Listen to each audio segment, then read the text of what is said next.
Dalam 10 tahun ke depan, dunia akan berubah lebih cepat dibanding 50 tahun sebelumnya. Kita sering berpikir bahwa perubahan besar selalu datang dengan ledakan. Namun kenyataannya, sejarah seringkali berbelok dalam kesunyian. Bukan karena satu peristiwa besar yang tiba-tiba menghancurkan segalanya.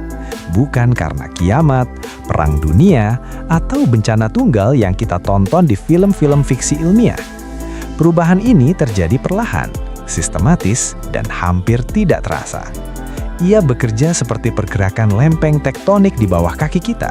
Tak terlihat di permukaan, namun sedang membangun tekanan luar biasa di kedalaman. Sampai suatu hari, kita terbangun dan menyadari bahwa dunia yang kita kenal sudah benar-benar berbeda. Mengapa 10 tahun ke depan? Karena kita sedang berada di titik temu berbagai teknologi yang mencapai kematangannya secara bersamaan. Kecerdasan buatan, otomatisasi, bioteknologi, dan desentralisasi keuangan.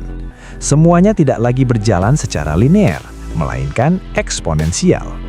Cara kita bekerja berubah, cara kita mendapatkan uang berubah, cara negara mempertahankan stabilitasnya pun ikut berubah. Dan video ini bukan dibuat untuk menakut-nakuti Anda.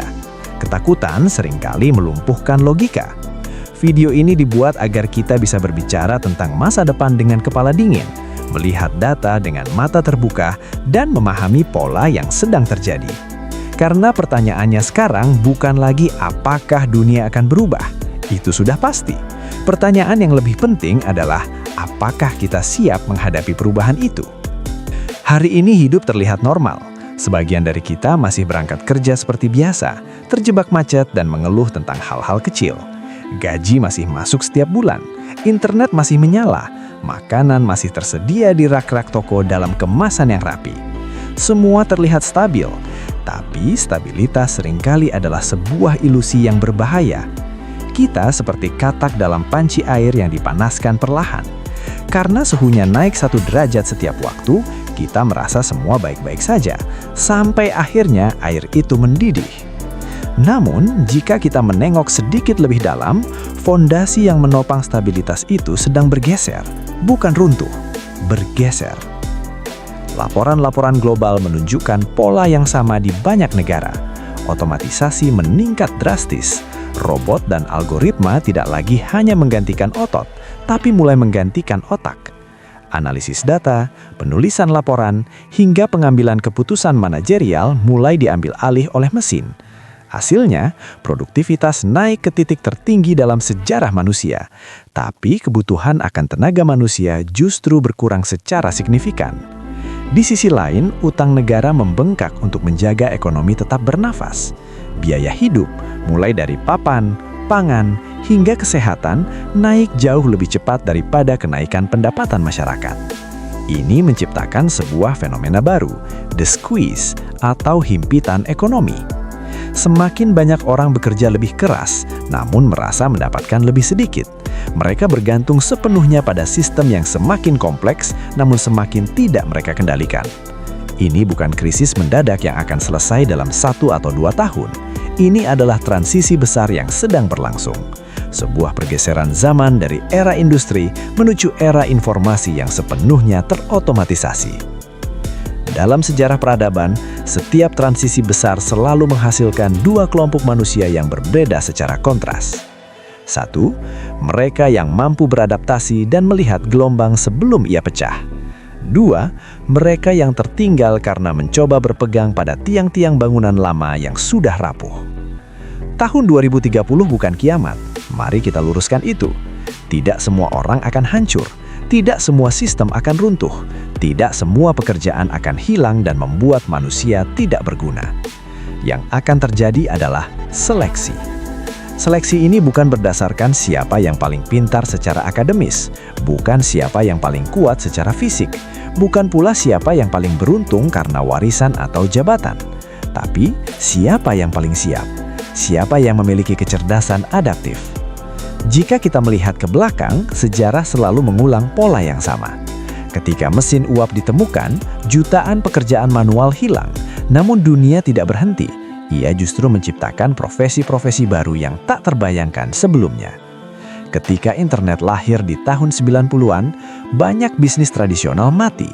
Namun ia melahirkan ekonomi digital yang kini bernilai triliunan dolar. Masalahnya bukan pada perubahannya, tapi pada kecepatan perubahannya. Dulu, manusia punya waktu 1 atau 2 generasi untuk beradaptasi. Sekarang, kita mungkin hanya punya waktu beberapa tahun. Setiap perubahan besar selalu terlihat mengerikan bagi mereka yang menutup mata. Dan sebaliknya, ia terlihat penuh peluang bagi mereka yang berani membaca arah sejak awal. Masalah utamanya adalah banyak orang masih hidup dengan pola pikir dunia lama yang sudah kadaluarsa. Mereka dibesarkan dengan janji stabilitas yang kini mulai retak. Sekolah, cari nilai bagus, bekerja di perusahaan besar, naik jabatan secara linear, lalu pensiun dengan tenang. Itulah narasi abad ke-20. Seolah-olah sistem itu akan selalu ada, abadi, dan tidak bisa diganggu-gugat. Padahal, jika kita belajar sejarah dengan jujur, stabilitas bukanlah hukum alam. Stabilitas hanyalah fase sementara yang singkat dalam perjalanan panjang manusia yang penuh gejolak. Mari kita turunkan pembahasan ini ke kehidupan sehari-hari agar kita bisa merasakannya. Bayangkan seseorang yang hanya bergantung pada satu sumber penghasilan tunggal. Katakanlah ia bekerja di sebuah industri yang sudah mapan selama 15 tahun. Keterampilannya sangat spesifik untuk industri tersebut. Sangat ahli, tapi sulit dipindahkan ke bidang yang berbeda jauh. Seluruh biaya hidupnya, cicilan rumahnya, sekolah anaknya, gaya hidupnya bergantung pada sistem yang sama. Ketika sistem itu terganggu, entah karena disrupsi teknologi atau perubahan kebijakan global, dampaknya tidak lagi kecil. Inilah yang kita sebut sebagai fragility atau kerapuhan. Bukan karena orang ini tidak kompeten, bukan karena dia tidak bekerja keras, tapi karena ia menaruh seluruh telurnya dalam satu keranjang yang alasnya mulai keropos. Sekarang bayangkan perubahan kecil. Kita tidak bicara tentang perang nuklir atau tabrakan asteroid, hanya perubahan kecil yang terlihat membosankan di berita ekonomi. Perubahan regulasi perdagangan, perubahan algoritma mesin pencari, perubahan perilaku konsumen yang beralih ke belanja berbasis AI. Bagi sebagian orang, itu hanya teks berita yang lewat di layar ponsel mereka. Tapi bagi yang lain, itu berarti hilangnya aliran pendapatan utama dalam semalam. Inilah yang sering luput kita sadari, bahwa risiko terbesar di masa depan bukan datang dari bencana besar yang terlihat jelas, melainkan dari akumulasi perubahan kecil yang saling mengunci. Fenomena ini tidak terjadi di satu negara saja, tidak hanya di Jakarta, New York, atau London. Ini terjadi di seluruh dunia secara serentak. Mengapa begitu? Karena sistem global kita kini saling terhubung secara saraf. Internet dan rantai pasok global membuat kita seperti satu organisme besar. Ketika satu bagian bergerak, bagian lain di belahan bumi berbeda ikut terdampak. Krisis di satu sektor akan merambat ke sektor lain melalui jalur yang seringkali tidak terduga. Dalam kondisi penuh ketidakpastian seperti ini, reaksi yang paling umum dan manusiawi adalah mencari kambing hitam. Kita cenderung ingin menunjuk jari, menyalahkan teknologi yang dianggap mencuri pekerjaan, menyalahkan pemerintah yang dianggap tidak becos, menyalahkan globalisasi atau kecerdasan buatan. Padahal, menyalahkan alat tidak pernah akan merubah keadaan. Teknologi tidak pernah memiliki niat jahat, ia tidak punya moral, ia hanya alat yang bergerak mengikuti hukum efisiensi. Yang berubah bukan alatnya, tapi cara dunia beroperasi menggunakan alat tersebut. Masalah utamanya bukan karena dunia menjadi semakin kejam. Masalahnya adalah kita terlalu lama merasa nyaman. Kita terlalu lama menganggap bahwa hari esok akan selalu sama dengan hari ini. Perubahan tidak pernah menunggu kesiapan kita. Ia tidak meminta izin, ia tidak memedulikan apakah kita sedang memiliki utang, apakah anak kita baru lahir, atau kita sedang merasa lelah. Perubahan hanya datang seperti air pasang yang tidak bisa dibendung dengan tangan kosong. Di titik inilah perbedaan mentalitas antara satu orang dengan orang lain mulai terlihat jelas. Garis pemisahnya menjadi sangat tegas. Mentalitas korban akan selalu bertanya dengan nada keluhan. Ini tidak adil. Mengapa semua jadi sesulit ini? Mengapa dunia berubah terlalu cepat dan tidak memberi saya waktu? Siapa yang harus bertanggung jawab atas hilangnya kenyamanan saya? Sebaliknya, mentalitas survivor, sang penyintas, akan bertanya hal yang berbeda. Pertanyaan yang menggerakkan tubuh untuk bertindak. Keterampilan apa yang harus saya pelajari tahun ini agar tetap relevan? Bagian mana dari hidup saya yang terlalu bergantung pada sistem luar? Bagaimana saya bisa memposisikan diri agar perubahan ini menjadi keuntungan, bukan ancaman? Orang-orang yang mampu bertahan di masa transisi besar memiliki pola yang identik. Mereka tidak menghabiskan energi untuk menebak masa depan secara spesifik, karena masa depan tidak bisa ditebak. Sebaliknya, mereka fokus membaca arah. Mereka tidak menaruh seluruh hidup mereka pada satu sistem tunggal. Mereka mulai membangun pilihan. Mereka mencari cara untuk mendesentralisasi hidup mereka, bukan mencari kepastian absolut, karena itu mustahil, tapi membangun fleksibilitas. Mereka sadar bahwa keamanan sejati di abad ke-21 bukan berasal dari janji stabilitas perusahaan atau negara, melainkan dari kemampuan untuk terus belajar dan bergerak secara lincah ketika situasi berubah. Keamanan sejati adalah kemampuan Anda untuk tetap bernilai, meskipun alat yang Anda gunakan berganti. Sekali lagi, ini bukan tentang menjadi kaya raya dalam semalam. Ini bukan tentang menjadi manusia super yang sempurna tanpa celah. Ini tentang ketahanan. Ini tentang tetap berdiri tegak ketika sistem di sekitar kita bergeser. Ini tentang memiliki cadangan mental dan finansial untuk melewati badai transisi. Tahun 2030 tidak akan menghancurkan dunia. Peradaban akan tetap berjalan, namun dengan aturan main yang baru. Tahun 2030 hanya akan memperjelas sesuatu yang selama ini tersembunyi di balik tirai kenyamanan.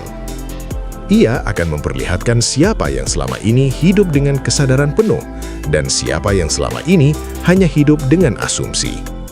Channel ini tidak menjanjikan jalan pintas menuju kekayaan. Kami tidak menjanjikan keselamatan instan tanpa usaha. Kami juga tidak menjanjikan masa depan yang tanpa masalah sama sekali. Itu adalah kebohongan yang manis. Channel ini ada untuk tujuan yang lebih sederhana namun krusial, membantu Anda memahami perubahan dengan lebih jernih, memberi Anda perspektif agar Anda bisa melihat melalui kabut ketidakpastian, tanpa panik, tanpa histeria, dan yang terpenting, tanpa ilusi. Dunia sedang bergerak, dan kita punya pilihan, ikut bergerak dengannya atau tergilas oleh putarannya. Karena pada akhirnya, sejarah telah membuktikan berulang kali, yang bertahan bukan yang paling kuat, bukan pula yang paling pintar. Yang bertahan adalah mereka yang paling siap. Pertanyaannya, seberapa siapkah Anda hari ini? Dalam perspektif Islam, fenomena perubahan besar ini merupakan perwujudan dari sunatullah, hukum alam yang ditetapkan Allah, di mana perubahan adalah satu-satunya ketetapan yang pasti agar manusia tidak terjebak dalam kesombongan dan kemalasan. Solusi fundamentalnya bukan sekedar mengejar kecerdasan adaptif secara teknis, melainkan mengintegrasikan antara i'dad, persiapan fisik, mental, dan keahlian yang matang dengan tawakul yang aktif, sebagaimana prinsip bahwa Allah tidak akan mengubah nasib suatu kaum sebelum mereka mengubah apa yang ada di dalam diri mereka sendiri. Surat Ar-Ra'd ayat 11. Di tengah ketidakpastian global dan himpitan ekonomi, seorang muslim dipanggil untuk kembali kepada kemandirian dan kekuatan ukhuwah, jejaring sosial ekonomi, sembari memegang teguh nilai spiritual sebagai kompas agar kemajuan teknologi tidak menghapus kemanusiaan. Akhirnya, kesiapan sejati bukan hanya tentang bertahan hidup di tahun 2030, melainkan tentang bagaimana kita memerankan peran sebagai khalifah yang mampu mengelola zaman, bukan justru diperbudak olehnya.